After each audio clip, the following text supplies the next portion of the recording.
For more than 100 years, birthright citizenship has guaranteed anyone born on American soil can become a U.S. citizen. Well, now the Trump administration advocating for a change. Thanks for joining us, everyone. I'm Rory Johnston.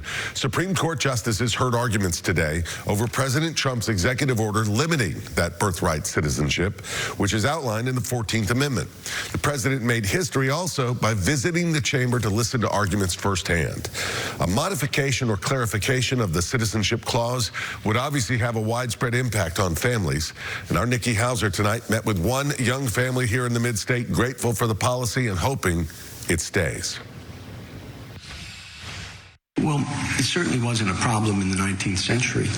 No, but of course, we're in a new world now, as Justice Alito pointed out, too, where 8 billion people are one plane ride away from... In the Supreme Court this morning, justices heard arguments to end birthright citizenship, the long-standing immigration policy that grants everybody born in the U.S. citizen status, even if their parents are not. This comes after President Trump challenged the policy and tried to limit it via executive order.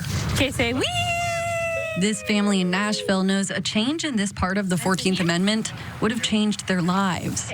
I just thought of like what all my dad went through and then how easy it was for my son to become a citizen. Madiha Sadiq is from Pakistan and went through the process to become a U.S. citizen. I was born overseas, but I had 3 siblings that were born here. Her 2-year-old son Zaid was born here, and because of his birthright citizenship, didn't have to go through years of immigration issues like his mother. But it's still such a process to become a citizen here. And then that affects your job, right? And then that affects your income, and then that affects your life.